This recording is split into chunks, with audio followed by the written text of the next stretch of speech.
오늘은 디모데전서 강의 8번째 시간으로 오늘 디모데전서 강의를 마치게 됩니다.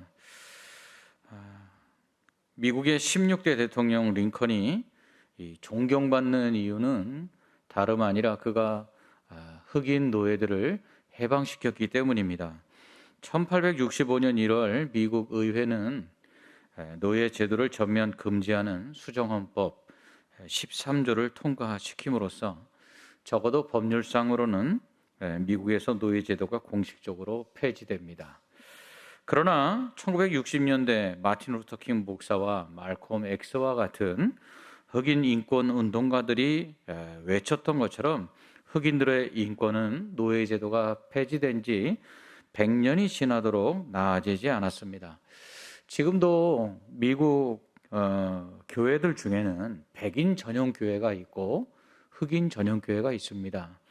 그러니 여전히 인종차별이 교회 내에서도 있는 것이죠. 그런데 놀라운 것은 기원 후, 그러니까 예수님이 오시고 100년이 안 됐을 때, 그 초대교회 당시 예수님이 이제 승천하시고 이제 예루살렘으로부터 교회들이 세워지기 시작해서 이 초대교회가 핍박을 받고 박해를 받는 가운데서도 놀라운 것은 이렇게 역사가 길지 않은 초대교회 안에서 상정과 종, 곧 주인과 노예가 형제라 부르며 함께 예배하고 한 상에서 떡을 떼며 성찬에 참여하고 또한 그렇게 교제했습니다. 이 초대교회는 그야말로 위아래 곧 수직적 관계가 없는 이 수평적 관계의 공동체였습니다. 2000여 년 전에 이미 교회 내에서는 노예 제도가 형식적으로는 폐지됐다라고 볼 수 있는 것이죠. 그렇게 봐도 무방할 정도로 교회 안에서는 주종 관계가 없었습니다. 실로 대단한 일이 아닐 수 없지요. 그런데 이것이 예수님께서 말씀하신 하나님 나라입니다. 높은 자가 낮은 자를, 강한 자가 약한 자를 섬기는 하나님의 공동체로서의 교회가 바로 하나님 나라인 것이죠. 그래서 초대교회는 가진 자들이 자신의 소유를 팔아서 가난한 자들에게 나누어 줌으로써 가난한 자가 없었다라고 사도행전은 말씀합니다. 에베소 교회 역시 마찬가지였습니다. 그러나 바울은 1절에서 이처럼 상하가 없는 이 수평적 관계 속에 있는 성도들 간에도 질서가 있어야 된다 이렇게 이야기합니다.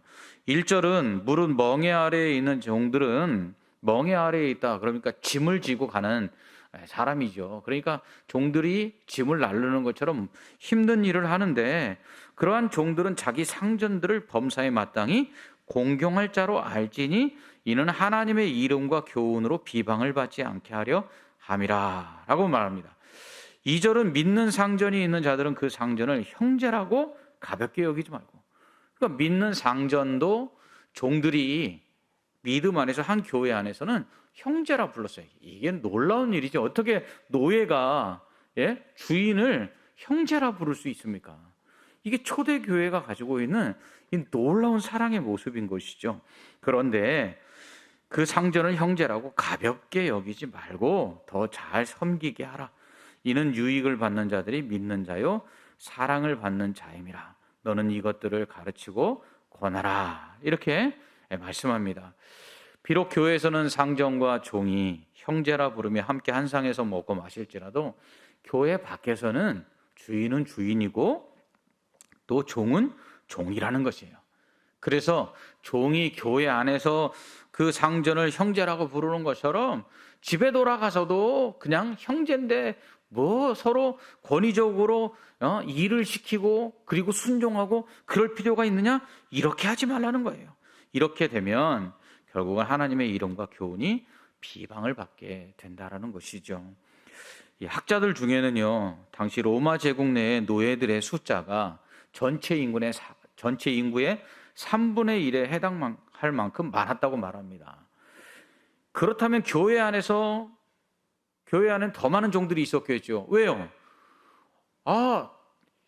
세상에 나가서는 주인과 종으로서 이 신분적인 차이가 너무 극명하게 드러나는데 교회 안에 오면 주인을 형제라 부를 수 있고 주인이 종을 형제라 부르니 교회 안 올 이유가 없죠, 종들에게는. 그런데 이렇게 해서 예수를 믿고 교회 안에 들어온 노예들이 교회 안에서 주인들을 형제라 부르다가 교회 밖에 나가서도 그렇게 권위를 인정하지 않게 되면 어떤 문제가 생기게 되겠습니까? 당시 사회 체제가 붕괴되는 것이죠. 당시는 이 주인과 종의 신분 차이가 분명하게 있는 이 노예 제도가 인정되는 계급 사회였습니다. 그런데 종들이 교회 안에 들어와서 주인을 형제라 부르니까 교회 밖에 나가서도 이 주인들을 알기로 우습게 여기면 믿지 않는 상전들이 어떻게 여기겠어요? 야, 이거 예수 믿는 것들 봐라. 이 예수 믿는 것들이 지들끼리 형제라고 부르면 상관이 없는데, 야, 이렇게 되다 보면 우리 노예들도 주인 알기로 우습게 여기지 않겠어? 그러면서 어떻게 해요? 핍박하기 시작하겠죠. 누구를? 교회를 핍박하는 거죠. 그럼으로써 하나님의 영광을 드러내기는커녕 하나님의 이름과 교훈이 비방을 받게 된다라는 것입니다. 그래서 바울은 비록 교회 안에서는 주인과 종이 서로 형제라 부르며 함께 수평적 관계 속에서 평등하고 동등하게 교제한다 할지라도 교회 밖에서는 사회 구조 속에서 주인은 주인이고 종은 종으로서 각자의 위치와 역할을 지켜야지 그 사회가 유지되기 때문에 그렇게 하라라는 것입니다. 이는 상전들이 자신의 권위를 내려놓고 종들을 대하는 것처럼 종들 역시 주인을 공경하고 사랑하라는 것입니다. 그럴 때 세상이 교회를 핍박하지 않게 된다는 것이죠. 이 초대교회가 핍박을 받고 박해를 받은 이유 중에 하나는 뭐냐면 당시 그 사회의 문화를 인정하지 아니하고 그 사회의 문화를 위협하였기 때문입니다. 이 교회는 교회만이 가진 독특한 문화들이 있었어요. 그런데 이러한 교회의 문화를 세상이 이해하고 용납하면 다행인데 이 교회의 이 독특한 문화들을 세상이 이해하지 못할 때 세상은 어떻게 받아들였냐면 위협으로 받아들이는 거예요. 야, 이렇게 교회가 하고 있는 것들을 용납하다 보면 야, 이거 세상이 어지럽혀지겠구나. 그래서 바울이 데살로니가에서 복음을 전하자 이를 시기한 유대인들이 뭐라고 이야기하냐면 세상을 온통 소란케 하는 사람들이 이곳에도 왔다. 이렇게 이야기를 했어요. 그러니까 세상은 자신들의 체제를 무너뜨리는 교회를 두려워하며 이를 막았던 것이죠. 바울은 그런 일들이 일어나지 않도록 세상적 통념과 가치관을 교회가 어느 정도 받아들여야 한다는 것이에요. 이는 교회가 어려움을 당하지 않고 세상 가운데 복음을 전하며 하나님의 이름을 영화롭게 하고 그 이름에 먹칠을 하지 않기 위해서였던 거죠. 이 교회가 가지고 있는 문화를 세상에 그대로 전복시킬 수 없습니다. 세상은 세상만의 체계가 있거든요. 우리는 그 세상의 체계 속에 살고 있는 그리스도인으로서 이 세상의 체제들을 어느 정도 받아들이고 이해를 해야 합니다. 얼마 전 석탄일에 이 조계사 앞에서 찬송 부른 사람들이 있었습니다. 반면에 몇 년 전부터 성탄절에 절에서 예수님의 탄생을 축하합니다라는 현수막을 걸어놓은 적이 있습니다. 과연 세상 사람들은 석가탄신일에 절 앞에서 찬송가 부르는 교회와 성탄절에 예수님의 탄생을 축하한다는 현수막을 거는 절 중에 어디가 더 낫다고 생각하겠습니까? 교회 안에서는 하나님이 최고죠. 교회 안에서는 예배드리고요. 교회 안에서는 찬송 부르고요. 교회 안에서는 뜨겁게 기도해야 되죠. 그런데 세상에 나가서도 그렇게 했을 때 그것이 하나님의 영광을 드러내기는커녕 오히려 하나님의 영광을 가리운다면 하지 말아야죠. 교회 안에서는 주인을 형제라 부르지만 그래서 주인이 교회 안에서는 종들에게 그 권위를 내려놓았지만 그렇다고 해서 세상 밖에서도 교회 밖에서도 세상에 나가서도 종들이 주인의 권위를 인정하지 않는다면 세상이 어떻게 생각하겠습니까? 야, 이 예수 믿는 것들은 정상이 아니야. 이거 가만히 있으면 세상 거꾸로 되겠네? 이 세상 뒤집히겠구만. 그렇게 생각하지 않겠습니까?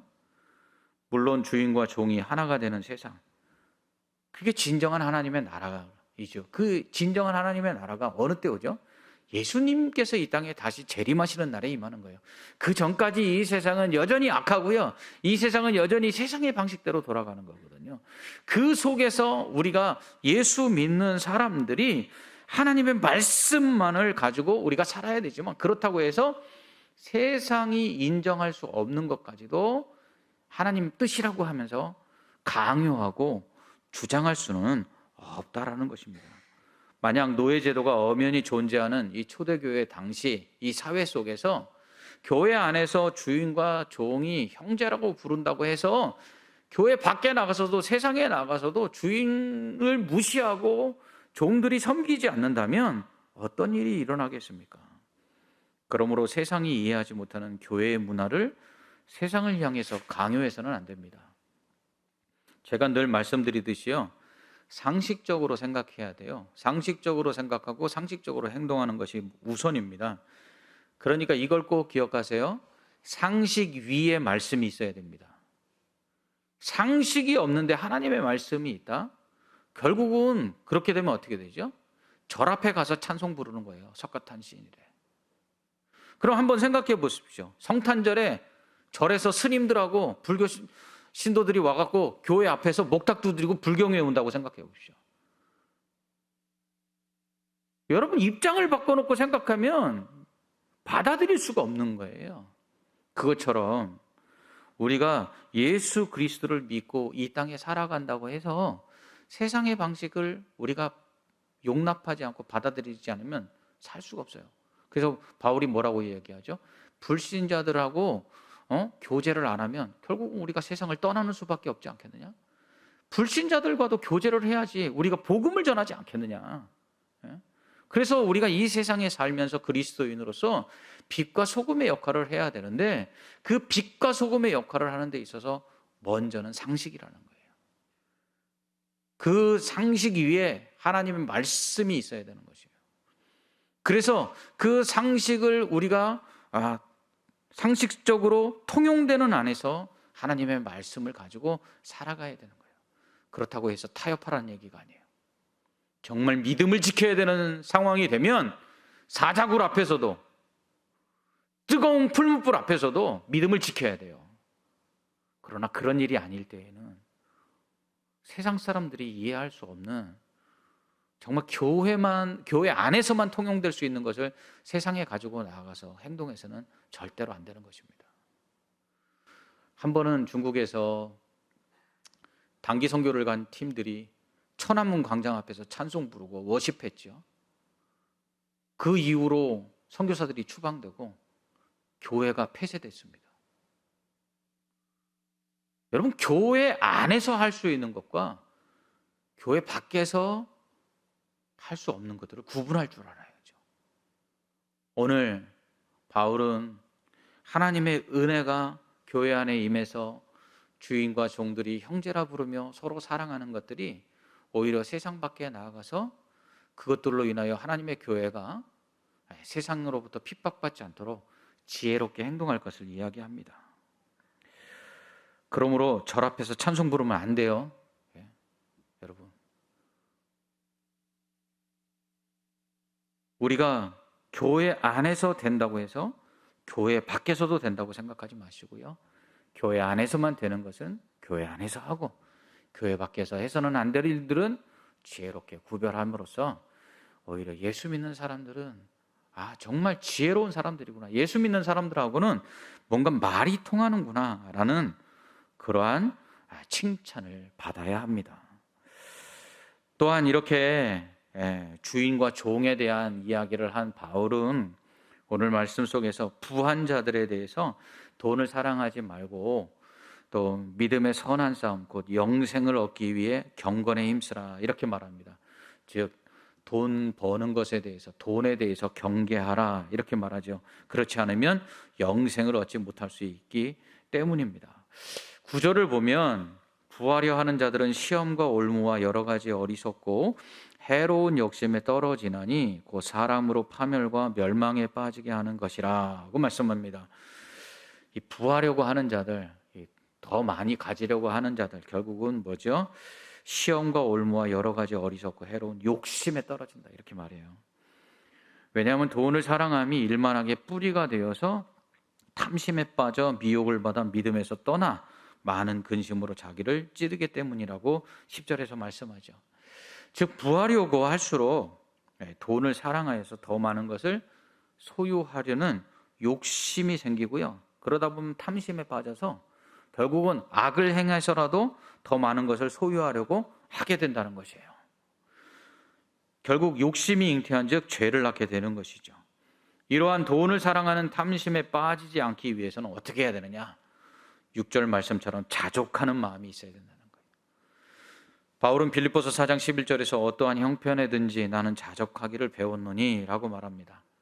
이처럼 자족할 때 그는 비천에 처할 줄도 알고 또 풍부에 처할 줄도 알고 배부름과 배고픔 또 풍부와 궁핍에도 처할 줄 아는 일체의 비결을 배웠다. 그러니까 배불러도 모든 것을 할 수 있고 또 배고파도 모든 것을 할 수 있는 능력 주시는 자 안에서 모든 것을 할 수 있는 사람이 되었다, 이렇게 말하죠.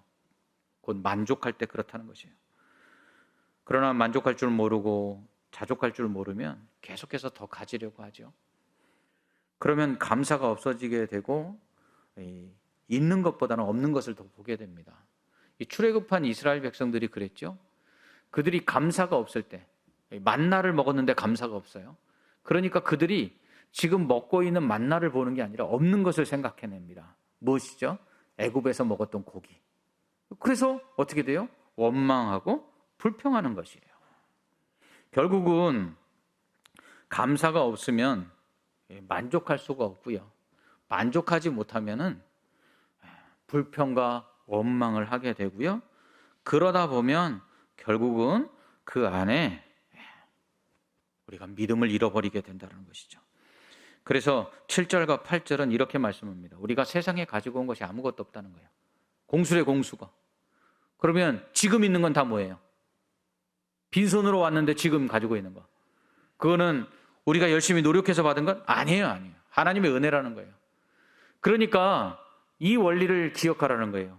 결국 빈손으로 왔는데 지금 우리 손에 무엇인가 있다면 이건 하나님 주신 거라는 거예요. 그러면 우리가 빈손이 될 때마다 하나님께서는 어떻게 해요? 채워주신다는 거예요. 그러니까 만족하면 어떻게 해요? 감사하게 되고 하나님의 능력들을 의지하게 되고 그러면 모든 것을 할 수 있다는 거예요. 그래서 바울은 그러므로 뭐 하라고요?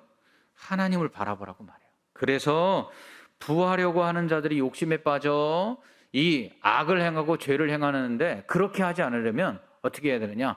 경건하라는 거예요. 그럼 경건이 뭡니까? 3절에서 예수 그리스도의 말씀과 경건에 관한 교훈을 따르지 않으면 4절은 교만하여 아무것도 알지 못하고 변론과 언쟁을 좋아하여 투기와 분쟁과 비방과 악한 생각을 하게 된다, 이렇게 말씀합니다.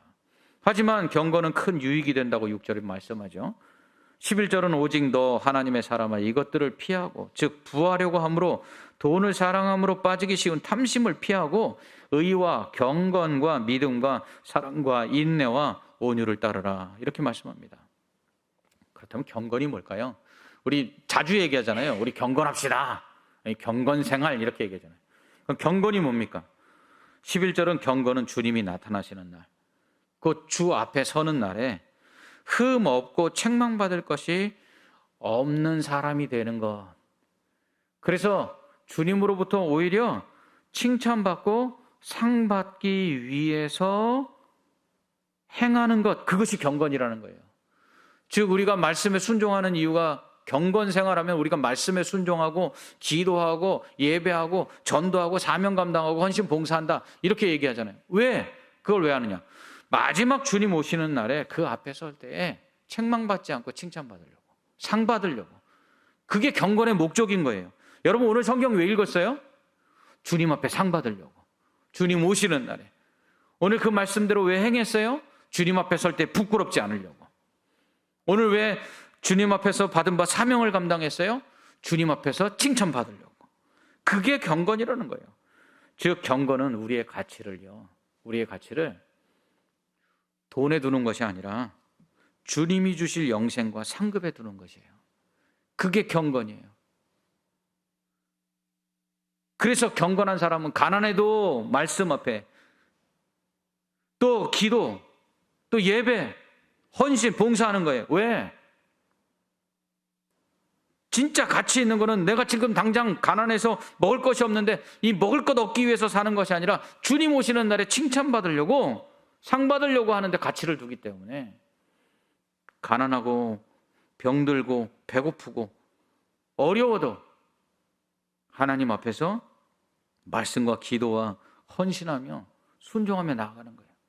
그런데 놀라운 것은 그러한 경건한 자들에게 하나님께서 어떻게 하시느냐? 채워주신다는 거예요. 마지막 날에 칭찬하시고 상 주시는 것뿐만 아니라 하나님께서 어떻게 해요? 후히 누리게 하실 것이다, 이렇게 말씀해요. 그래서 17절을 보면 이렇게 말합니다. 내게 이 세대에서 부한 자들을 명하여 마음을 높이지 말고 정함이 없는 재물에 소망을 두지 말고 오직 우리에게 모든 것을 후히 주사 누리게 하시는 하나님께 두게 하라. 아멘. 이게 경건의 목적이에요. 우리가 소망, 우리의 가치를 하나님께 두는 것, 그게 경건이라는 거예요. 주님 앞에 서는 날에 흠없고 칭찬받는 거룩한 사람으로서 주님의 영광을 드러내고 주님이 주실 그 상을 바라보고 그것이 내게 가장 가치 있는 것인 줄 알고 그렇게 말씀과 기도로 살아가는 것, 순종하며 살아가는 것, 그게 경건이라는 거예요. 이렇게 경건한 자들에게 선을 행하고 나눠주는 자가 되라, 이렇게 바울은 마지막으로 당부합니다. 18절은 선을 행하고 선한 사업을 많이 하고 나누어 주기를 좋아하며 너그러운 자가 되게 하라 라고 말씀합니다. 19절은 이것이 장래의 자기를 위하여 좋은 터를 쌓아 참된 생명을 취하는 것이니라 라고 말씀하셔. 여러분, 주님 오시는 날에 그 앞에 섰을 때 칭찬받고 상 받는 자는 누구일까요?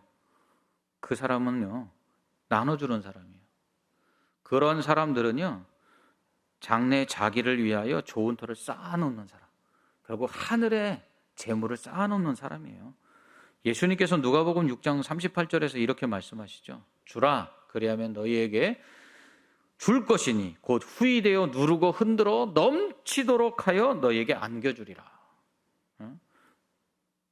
너희가 헤아리는 그 헤아림으로 너희도 헤아림을 도로 받을 것이라. 움켜쥐고 이거 계산해갖고 이거 주문 나 쓸 거 없는데 이러면 하나님도 야, 이놈 주문 뭐 줄 필요가 있나? 하나님도 계산하신다는 거예요. 제가 종종 말씀드리죠. 우리의 머릿속에서 계산기를 빼야 된다고. 우리가 하나님 섬기는데 자꾸 이거 드리면은 나 쓸 거 없고 이렇게 하면은 내 시간 없고 내가 하나님 앞에서 자꾸 계산하면 하나님도 계산하시죠. 하나님의 계산은 우리보다 더 슈퍼컴퓨터 아닙니까? 하나님이 계산해서 철저하게 우리에게 계산해서 주신다면 얼마나 받을 게 없겠어요. 그런데 우리가 주면 하나님께서 후히 되어 누르고 흔들어 안겨주신다고 말씀해요. 또한 마태복음 25장 40절과 45절에서는 내가 진실로 너희에게 이르노니 너희가 여기 내 형제 중에 지극히 작은 자 곧 줄인 자, 목마른 자, 또 헐벗은 자, 나그네, 병든 자, 옥에 갇힌 자 하나에게 한 것이 곤대게 한 것이라, 이렇게 말씀하시죠. 그렇게 한 자들에게 예비된 천국에 들어가게 하시고요, 그렇지 않은 자들, 곧 주지 않은 자들에게는 영원한 영벌, 곧 지옥에 떨어질 거라고 말씀하십니다. 우리가 예수를 믿는 궁극적인 이유가 뭐죠? 천국에 들어가는 것 아닙니까? 천국에 들어가 영생을 누리고 주님이 주시는 상 받는 것 아닙니까? 그런데 예수 믿는 자들 중에 특히 부한 자들에 대해서 예수님은 뭐라고 말씀하시죠? 부자가 천국에 들어가는 것이 나귀가 바늘구멍 들어가는 것보다 더 어렵다고 말씀하셨어요. 왜 그러느냐? 결국은 가지고 있는 것을 하나님 뜻대로 쓸 수가 없기 때문에 그래요. 그게 아까워서. 그래서 더 많이 가지려고 하고요. 그러다 보면요, 죄 짓는 거예요. 그런데 오히려 어떻게 해요? 자족하고 주님 앞에서 받을 그 상을 생각하고 경건하여서 나누어 주면 결국 그러한 사람들이 하나님께 복을 받고 또 영생을 누린다는 것입니다. 오늘날 물질 만능 이 사회 속에서 이 돈이 최고가 된 세상에서 모든 것이 더 가지기 위한 과정이 되어버렸죠. 학교 왜 가요? 돈 더 잘 벌 수 있는 직장 가려고. 왜 직장 가요? 연봉 더 많이 받기 위해서 가죠. 결혼 왜 해요? 더 좋은 집에서 살고, 또 자녀들 더 좋은 돈 더 많이 벌 수 있는 그런 사람으로 키우려고. 모든 가치가 다 돈에 있어요. 돈에 있어요. 그것이 목적이 되어버렸어요. 그러니까 사람들이 도덕성을 잃어버리죠. 어떻게든지 돈만 벌면 돼요. 요즘 젊은이들 사이에 최고의 직업으로 떠오르는 것이 유튜브 아닙니까? 유튜버. 근데 이 유튜버들이 하는 일들을 보십시오. 돈만 벌면 된다는 생각 속에 도덕성이 없어요. 그냥 선정적이고 자극적인 내용들을 필터링 없이 걸러내지 않냐고 그냥 내보내요. 그것들을 우리 아이들이 그대로 받아들이고 있어요. 돈이면 다 되는 세상이 됐어요. 인간성을 상실해가요. 몇 년 전 세상을 떠들썩해 했던 엠번방 사건들. 돈 벌겠다고 여자들을 데려다가 성추행하고. 사람이 할 짓이 아니잖아요. 진정한 가치를 잃어버리고 살아가요. 그런 가운데 사람들은 더 많이 가지려고 더 욕심부리고 더 노력하지만 그러나 세상은 만만치 않죠. 세상은 더 살기 힘들어졌어요. 10절은 돈을 사랑함이 일만하게 뿌리가 되느니 이것을 탐내는 자들은 미혹을 받아 믿음에서 떠나 많은 근심으로서 자기를 찔렀도다라고 말씀합니다. 믿는 사람들도 마찬가지로 이렇게 물질 만능, 배금주의, 곧 돈을 숭배하기 시작하면 믿음을 잃어버리게 됩니다. 예수님은 마태복음 6장 24절에서 한 사람이 두 주인을 섬기지 못할 것이니 혹 이를 미워하고 저를 사랑하거나 혹 이를 중히 여기고 저를 경히 여김이라. 너희가 하나님과 재물을 겸하여 섬기지 못하느니라 라고 말씀합니다. 여러분, 오늘 말씀의 교훈은 이것입니다. 하나님을 더 사랑하면 자족하고요, 만족하게 됩니다. 그런데 돈을 더 사랑하면요, 하나님에 대한 사랑이 우리 안에 없어요. 하나님을 바라보지 않게 되고요, 내게 있는 것들을 봅니다. 그리고 내게 있는 것들을 보면서 만족하는 것이 아니라 내게 있는 것 외에 없는 것들을 보고 염려합니다. 그리고 남들이 가진 것을 바라보고 부러워하게 되죠. 그 속에서 우리는 믿음을 잃어버리고 어떻게 해요? 염려와 근심 속에서 살아가게 되는 것이죠. 그래서 오늘 말씀 우리에게 경건하라는 거예요. 우리의 가치를 이 땅에 두지 말고 하늘에 두라는 거예요. 하나님께 두라는 거예요.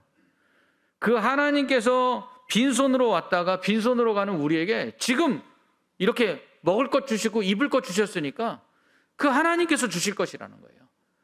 그러니까 그 하나님 바라보면은요, 하나님께서 우리에게 채워주시고 그 하나님께서 채워주시는 것 가지고 움켜쥐는 것이 아니라 어떻게 해요? 나누어 주면 하나님이 더 채워주신다는 거예요. 뿐만 아니라 그렇게 해서 결국은 어떻게 해요? 이 세상을 살기 좋은 세상 만들라는 것이죠. 예수님께서 자신을 비워서 우리에게 주신 것처럼, 예수님께서 생명 주셨잖아요, 우리에게. 예수님께서 하나님의 아들됨을 우리를 위해서 내어주셨잖아요. 저 천국의 주인이신 그분이 천국을 우리를 위해서 주셨잖아요. 그래서 우리가 예수님 때문에 영생을 얻었어요. 예수님 때문에 우리가 하나님의 자녀가 돼서 하나님을 아버지라 불러요. 우리가 천국에 들어가서 왕노릇해요. 그 원래 다 예수님 거였잖아요. 예수님의 영생, 그걸 우리에게 주셔서 우리가 영생하고, 예수님의 하나님의 아들됨, 자녀됨, 그걸 우리에게 주셔서 우리가 하나님을 아버지라 부르고, 저 천국의 상속권자로서 그것을 기업으로 받아 영원히 왕노릇하실 예수님이 그것을 우리에게 함께 주셔서 우리가 예수 그리스도와 함께 공동 상속자가 되어 천국에서 영원토록 왕노릇하게 되었어요. 예수님께서 하신 일이에요. 예수님이 자신의 부요함을 우리를 위해서 내어주심으로 우리를 부요케 하셨다고 바울은 말합니다. 여러분, 경건은 바로 거기 있는 거예요. 우리가 천국을 소망하고 그 하나님을 바라보면서 그 하나님께서 빈손으로 왔다가 빈손으로 가는 우리에게 채워주시는 것을 믿고 우리에게 있는 것들을 만족하고 또 없으면 또 채워주실 것을 바라보며 살아갈 때, 그래서 그 주어진 걸 가지고 주의 뜻대로 나누어주고 살 때, 그때 하나님의 나라가 이 땅에 임하는 거예요. 그래서 초대교회 상전들이 자신들에게 준 주인이라는 그 권세를 종들 앞에서 내려놓고 종들을 형제라고 부른 거예요. 예수님이 죄인된 우리를 정죄하지 아니하시고 어떻게 해요? 자신의 생명을 내어줘서 우리를 형제라 부르신 것처럼. 그것이 바로 믿음입니다. 당시 노예는 주인의 소유물이었죠. 그런 소유물 된 종을 소유물로, 돈으로 여긴 게 아니라 사람으로 여긴 거예요. 형제로 여긴 거예요. 마치 출애굽한 이스라엘 백성에게 하나님께서 이스라엘 동족끼리는 종으로 삼지 말라고 했던 것처럼 예수 믿고 함께 하나님의 자녀된, 형제된 이 종들을 어떻게 해요? 종으로 여기지 아니하고 형제로 대우한 거예요. 이게 바로 성도의 바른 모습이라는 거죠. 이게 믿음입니다. 그러므로 믿음은요, 세상의 가치와 완전히 다른 가치관을 가지고 살아가는 거예요. 세상의 사람들은 돈이 최고죠. 그거 움켜잡아야 되죠. 더 가져야 되죠. 그게 세상의 가치예요. 근데 주님 앞에 서는 날에 흠없고 칭찬받을 그러한 하나님의 사람이 되기를, 그렇게 거기에 가치를 두면 어떻게 되죠? 주님 앞에 설 때 칭찬받으려면 어떻게 돼요? 줘야 되잖아요. 나눠줘야 되잖아요. 더 가지려고 하는 것이 아니라 있는 것을 가지고 어떻게 하면 줄까를 생각하는 것이죠. 그럴 때 하나님께서 어떻게 하시죠? 더 채워주시는 거예요. 내가 쓸 것, 내가 입을 것, 내가 먹을 것, 그것이 없어서 걱정하는 게 아니라 뭘 걱정해요? 주지 못할 것을 걱정하죠. 나를 통해서 누군가에게 베풀기를 원하시는 그 하나님 앞에서 줄 수가 없어서 안타까워하는 거죠. 어떤 간증을 들은 적이 있습니다. 한 사업하시는 분인데 그분이 그렇게 기도를 하셨대요. 하나님, 세상에 도울 사람이 너무 많은데 저에게 힘이 없습니다. 하나님, 좀 도울 수 있도록 좀 제 사업이 잘 되게 해주십시오 하고 기도했대요. 그랬더니 하나님께서 그 말도 안 되는 방법으로 그 사업이 잘 되게 하셨다는 거예요. 그래서 그분이 많은 사람들을 구제하고 많은 사람들을 도와준다는 것이죠. 하나님께서 왜 그렇게 하셨을까요? 청직이니까.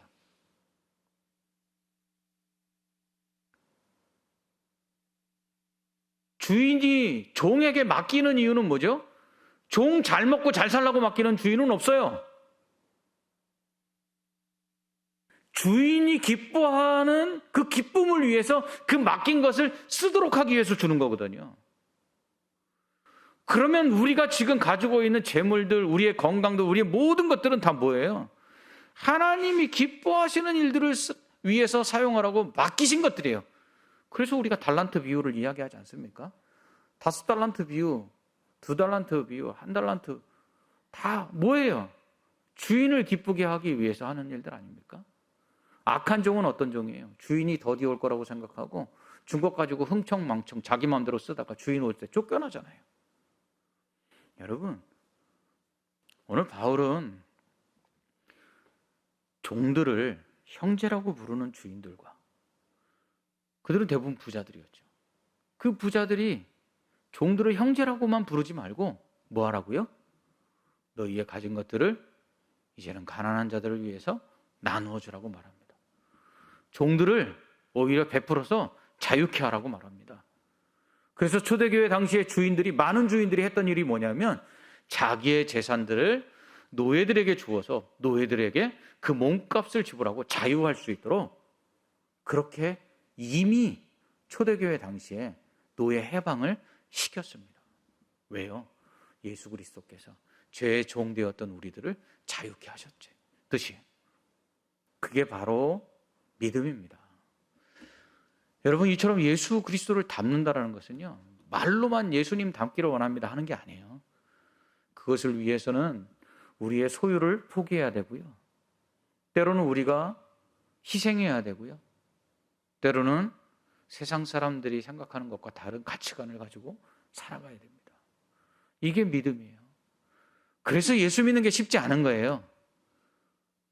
어떤 초신자가, 제가 부목사 시절 새가족반을 맡아서 이렇게 가르칠 때 5주 동안 새가족 성경 공부를 하고 저에게 마지막으로 이런 이야기를 한 적이 있습니다. 목사님, 공부하고 나니까 예수 믿는 게 너무 어려워졌습니다. 공부하기 전까지는 예수 믿을 만하다고 생각을 했습니다. 그냥 예수 믿으면 천국 가는 거 아니냐라고 단순하게 생각했습니다. 그런데 말씀을 배우고 나니까 예수 믿는 게 두려워졌습니다. 그래서 제가 그렇게 얘기했죠.